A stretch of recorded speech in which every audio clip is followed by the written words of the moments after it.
কি সামনে তোমার নিট এক্সাম, জেই এক্সাম, কেমন প্রিপারেশন হচ্ছে? আইআইটি জেই মেন্স ভালো প্রিপারেশন হচ্ছে তো? অবশ্যই ভালো কলেজ অ্যাডমিশন পেতে হবে। দেখো, এই কোশ্চেনটা আমি নিয়ে এসেছি, মোস্ট একটা ইম্পর্টেন্ট কোশ্চেন। মুলিকান বার্কার টেস্ট তো সবাই পড়েছো, কিন্তু সেখান থেকে কি একটু ঘুরিয়ে প্রশ্ন আসবে, একদম অর্ডিনারি প্রশ্ন আসবে না। নিচের কোন যৌগটি নাইট্রো গ্রুপকে মুলিকান বার্কার পরীক্ষার সাহায্যে শনাক্ত করা যায় না? উপস্থিত নাইট্রো গ্রুপকে।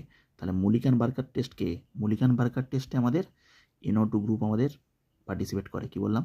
NO2 গ্রুপের শনাক্তকরণের জন্য ব্যবহার করা হয়। নাইট্রো গ্রুপের শনাক্তকরণের জন্য ব্যবহার করা হয়। নাইট্রো গ্রুপের শনাক্তকরণের জন্য, ওই জন্য নাইট্রো নাইট্রো নাইট্রো নাইট্রো সেটা তো তুমি বুঝতে পারলাম, ঠিক আছে।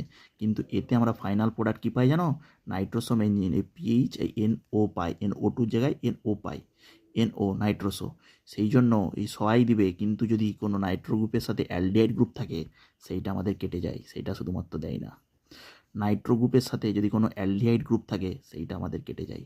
নাইট্রো গ্রুপের সাপেক্ষে যদি কোনো অ্যালডিহাইড গ্রুপ থাকে অনলি সেইটা দেয় না। কেন দেয় না? কারণ এইটাও আমাদের অক্সিডাইজড হয়ে অ্যাসিডে চলে যেতে পারে।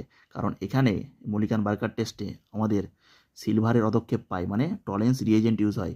আর টলেন্স রিয়েজেন্ট এই যে আমাদের CHO অ্যালডিহাইড গ্রুপ, একে আমাদের অক্সিডাইজ করতে পারে। এখানে আমাদের মুলিকান বার্কার টেস্টে কী ইউজ হয়? Tollens reagent. আর টলেন্স রিয়েজেন্ট আমাদের এই অ্যাসিডকে অক্সিডাইজ করতে পারে। তাহলে এই অ্যালডিহাইডকে অক্সিডাইজ করতে পারে, করে অ্যাসিডে নিয়ে চলে যেতে পারে। সেই জন্য এই পরীক্ষাতে আমরা কোনো এই পরীক্ষাটাতে আমরা অ্যালডিহাইড আর নাইট্রো গ্রুপ পাশাপাশি থাকলে বা একসাথে থাকলে সেটা আমরা শনাক্ত করতে পারবো না, কারণ এইটা অক্সিডাইজড হয়ে যাবে। এটা যদি অক্সিডাইজড হয়ে যাবে তাহলে এই NO এখানে নাইট্রোসো বেঞ্জিন তৈরি হবে না। ফাইনাল প্রোডাক্ট হয় নাইট্রোসো বেঞ্জিন, মানে বেঞ্জিন রিংয়ের সাথে NO। তাহলে এইটা এখানে প্রিপারেশন হবে না, এইটা অক্সিডাইজ হয়ে যাচ্ছে। তাহলে এইটা কীভাবে প্রিপেয়ার হবে, তাই তো? তাহলে এখানে আনসার হবে A।